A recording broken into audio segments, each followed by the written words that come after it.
Hey, Bobby Trades! I want to do a video analysis update on the unusual options ETF screen for today. So I'm going to go through that. There was a lot of Bitcoin activity. There was some gold activity. So the inflationist in me was just itching to make a video about how the MMs are prepared for monetary debasement. And also, I bought YBTC today. This is a synthetic covered call strategy on BITO, which is a Bitcoin futures ETF, one that I also own. I bought BITO at a really good price, and I was surprised it paid really high dividends from that futures contango, that front month futures contango, because Bitcoin entered a bull, and now YBTC runs the synthetic covered call strategy on Bitcoin or on BITO, and it yields pretty well. So it doesn't actually own Bitcoin. BITO, they're Bitcoin futures, so they don't actually own Bitcoin either.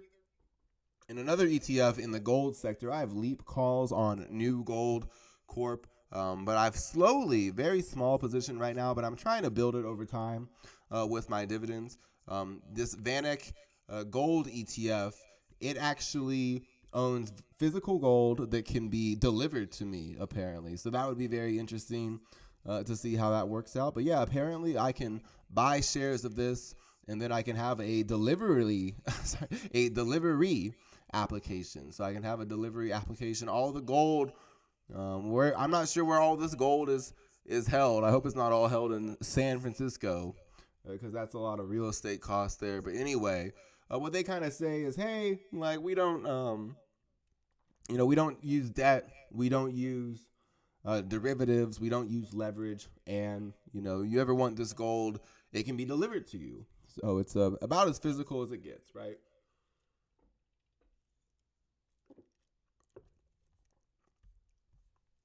Some people, they just want to buy the gold and bury it themselves, or buy the gold coins and say they're collectors. But anyway, I had a guy early on in my career tell me that he bought gold in less than $600 increments, so that he didn't have to report it to anyone for purposes of the 1933 Gold Seizure Act. So some people get way out there.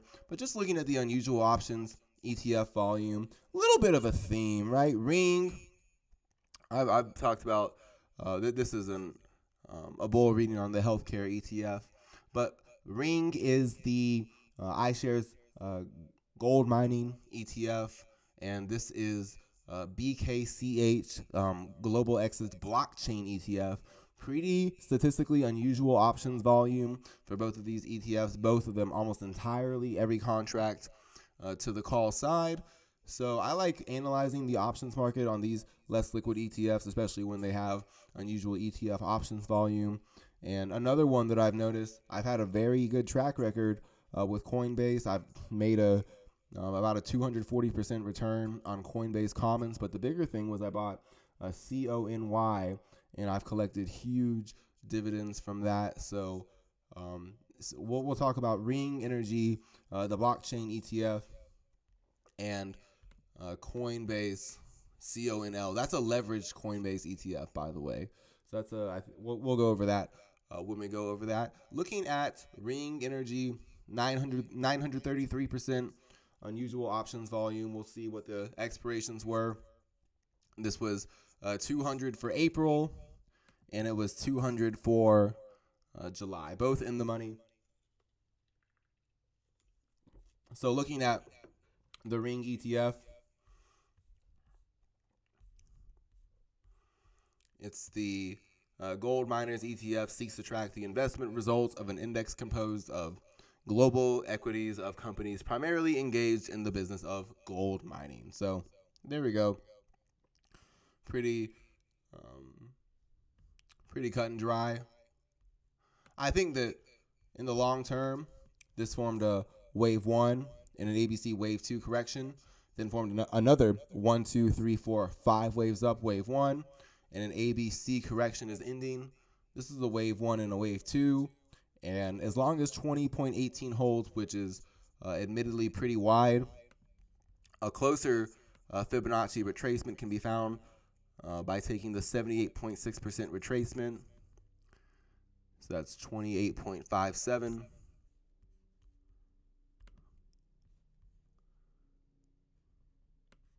And this bottom low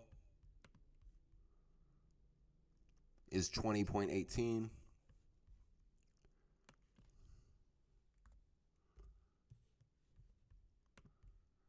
So I use the 78.6% retracement here because if this is another wave 1 and wave 2, I'm going to look for it to hold above the 78.6% retracement for that small wave 2.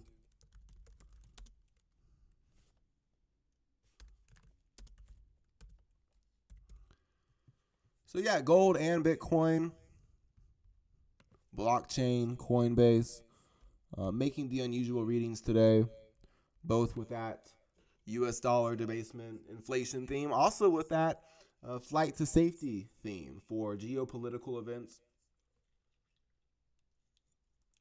In recent years, we've seen gold and Bitcoin be much more related to US dollar debasement than geopolitical events or disasters of that kind.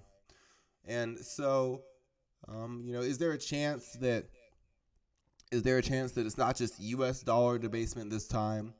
Is there a chance that the commodities rally or a Bitcoin rally, should it happen, actually be more of the flight to safety, kind of a risk event in the market or the world occurs? We'll see. I'm long Ring Energy. I've seen unusual options volume on Ring Energy, REI. So I think that this Ring ETF, RING, and this stock Ring Energy, they're both setting up to have a melt up. So I think that two rings, RING, this gold mining ETF, is about to be on fire. I also think that Ring Energy is about to be on fire. So I invest in Ring Energy, and I bought leap calls on REI, and I bought leap calls on New Gold Corp.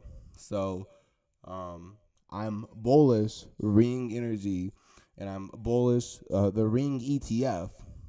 And if I was a bear that was in a short position in either of the rings, I'm not giving investment advice, but I would get the hell out of that ring position you're in. Yeah, you don't want to be in the ring position when the ring catches on fire, which is why I'm bullish RING, that gold mining ETF, and it's why I'm invested in leap calls on REI, Ring Energy, and also New Gold Corp. And it's also why I'm just bullish commodities in general. So yeah, bears, hey, all these bears say they want to counter trade me. If you want to counter trade me and do the opposite of what I think is a good idea, I don't give investment advice, but I think that ring short position you're in is about to be really bad, right? So if you're in a ring short position, I would get out of it.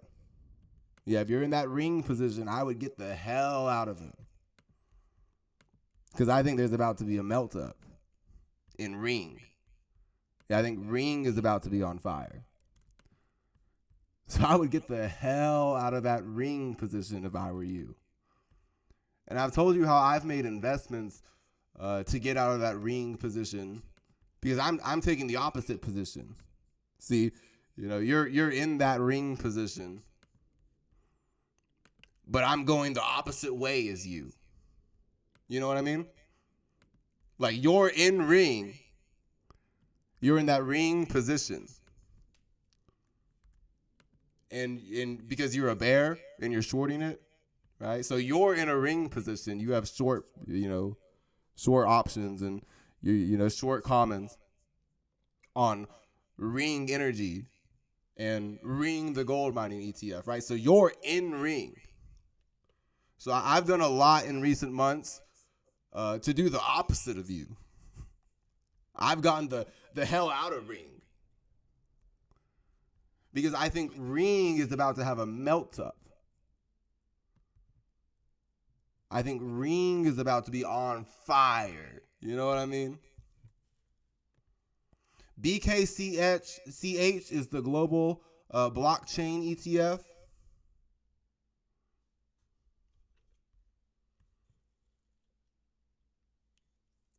Let's see, what was its unusual options volume reading? Yeah, 685%, no puts. Pretty high implied volatility on these. Again, I like looking at the less liquid ETFs. Gives a real clear view of what at least these particular MMs on this particular day were suspecting. And it looks like it was July again. Oh, come on, bar chart. Really? So sometimes, unless these were super far out of the money. Oh, you got to be kidding. What? Oh, man. Okay, I don't mean to glorify gambling. That's kind of wild. These are super far out of the money. These are really far out of the money options that expire in 29 days on the blockchain ETF. So on 5/17, they're looking for a huge move in BKCH, the blockchain ETF. I think that's gambling, but maybe they know something I don't. I mean, they are betting a lot on this Ring ETF, so maybe they know something I don't. I noticed they were betting on Ring Energy before it had this big rally. So congrats to that, MM. Let's see if these gamblers get paid out. I think Ralph Nelson Elliott says they'll get paid out. What could cause the blockchain ETF and Coinbase to rally dramatically? It would have to be some type of liquidity flood. Yeah, that same CFA, that original gold bug who was talking about buying gold in less than $600 increments and all that crap, he was big on the national debt. I mean, can you imagine trying to explain the national debt to like some high school seniors? But that's what he dedicated his life to. Like, this man dedicated his life to explaining the national debt and how screwed up the fractional reserve banking system was to people in high school. And that was before they lowered the required reserves ratio to 0. So now we don't even have a fractional reserve banking system. So the real reason that inflation goes to Kalamazoo, no matter what Jerome Powell does, is because we don't have a fractional reserve banking system anymore. That ended in March of 2020. Oh, and that you think that was a temporary thing, right? Like all those other things in March of 2020 were temporary. No, we stopped wearing masks. We stopped getting our shots. We stopped locking down. But you can go look right now. The Federal Reserve's required reserve ratio is 0. And if you go read Modern Monetary Mechanics, which was written by the Federal Reserve and is for free, you're going to find on the first and second page from the Federal Reserve themselves that if you want to explode the dollar supply, you lower the required reserves ratio. Why? Because that's determining how much banks have to keep on hand. And it got lower and lower and lower. And in the original edition, the Fed was using 10% as the fractional reserve banking system. And so the gold bugs were freaking out. A 10% required reserves ratio, the infinite debt and inflation baked into our financial system over time or whatever.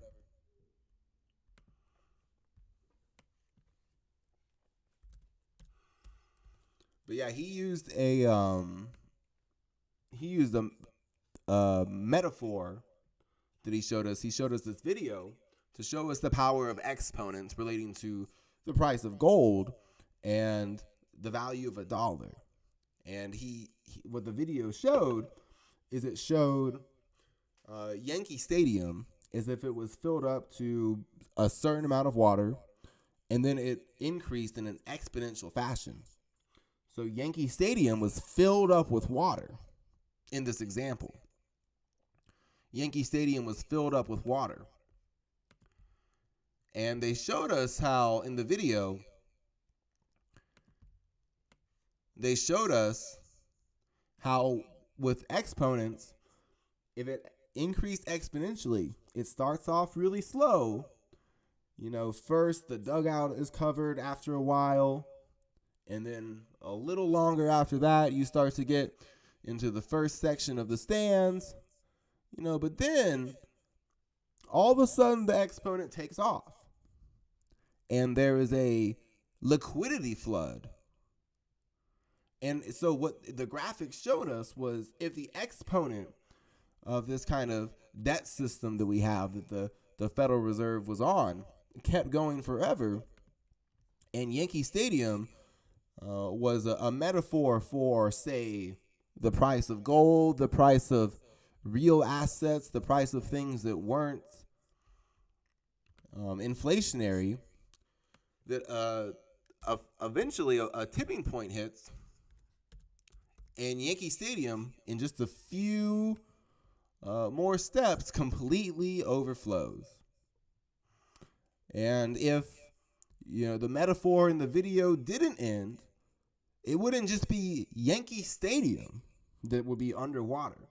If the exponent keeps going, all of New York is underwater. You know, and then all of like the Northeast is underwater, right? So that's what he showed us in that metaphor. That's what he showed us in that metaphor. You know, that all of New York could be underwater if the Federal Reserve kept, you know, this crazy fractional reserve banking system going, where they always have to do something to get more liquidity, you know. And if he'd found out they lowered the required reserves ratio to 0, man, he'd probably be rolling over in his grave. I don't even know if he's still alive.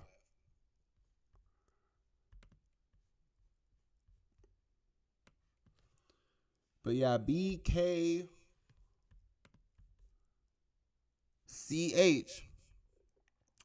36.27 way too tight. I'm going to say 31.38 invalidates.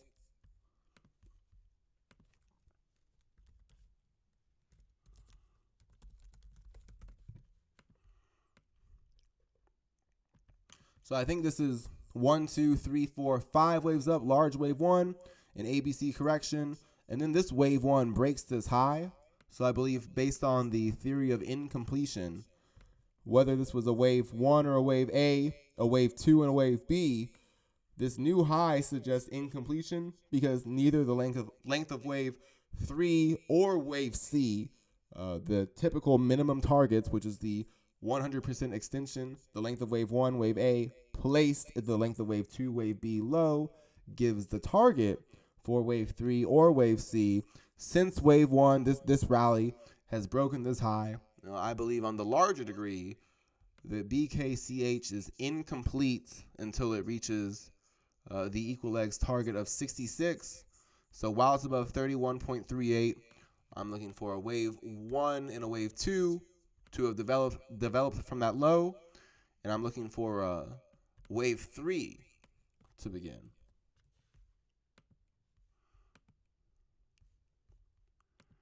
So that is BKCH CONL. It had 348% unusual options volume, 90% calls. This is a double X leverage Coinbase ETF.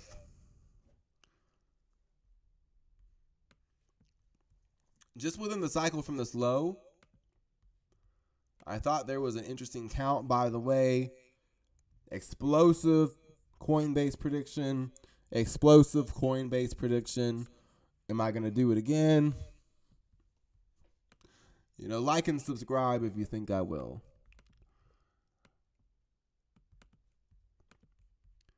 So doing wave counts on leveraged ETFs is a controversial practice. What I will say is that as more and more of these single stock ETFs come up, I will personally be using readings from single stock ETFs. And honestly, I've seen single stock readings from the Yield Max ETFs show up and foreshadow interesting moves in Coinbase and Nvidia, and we'll see if Square Cash gets that same magic. They've taken a little interest in SQY, which is a little unusual, or it's just an interesting choice, I guess I should say, of all the Yield Max ETFs that they've taken a little interest in the Square Cash one. But yeah, they took some interest in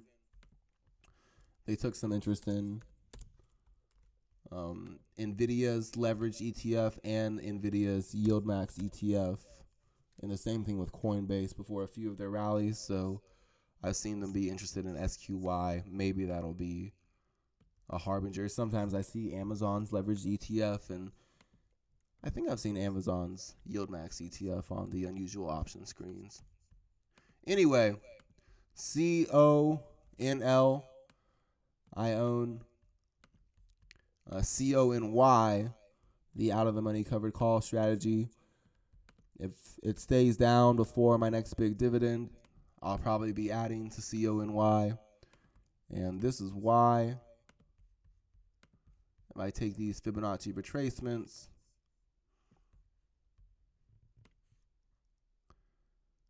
we got this high as 87.37, 16.63, good Lord.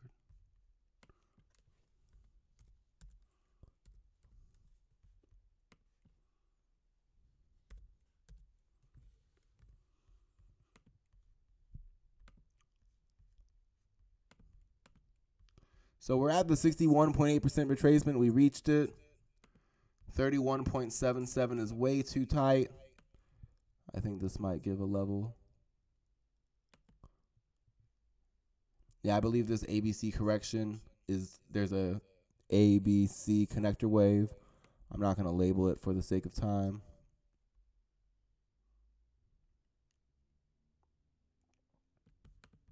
This high is 74.50.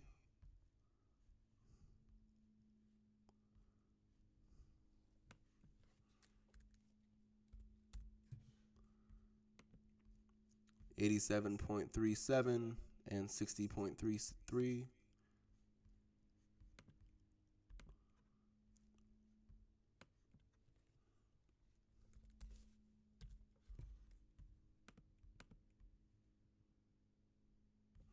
Yeah, so it looks like 39.63.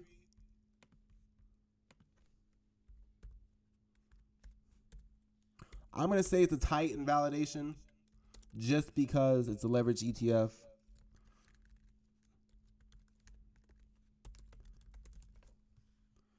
And I think Coinbase, this blockchain ETF, and Ring the Gold ETF, who knows what the fundamental explanation will be? I certainly don't. Usually it's US dollar debasement. Sometimes people think it's going to be some flight to safety because of a March 2020 like calamity. The safe bet for me personally, as someone who's exposed to inflation, is that it will be due to a March 2020 like calamity. The calamity was that the Federal Reserve lowered the required reserves ratio to 0%, and now it doesn't matter how much they jack up interest rates. They know they want you to focus on interest rates so that you keep having to pay higher interest on your credit card debt, higher interest on your mortgage debt, because if you were really asking about the required reserves ratio instead of the interest rate, well, then the people lending the money would be the ones on the hook, not the people borrowing it. But that's for a different day.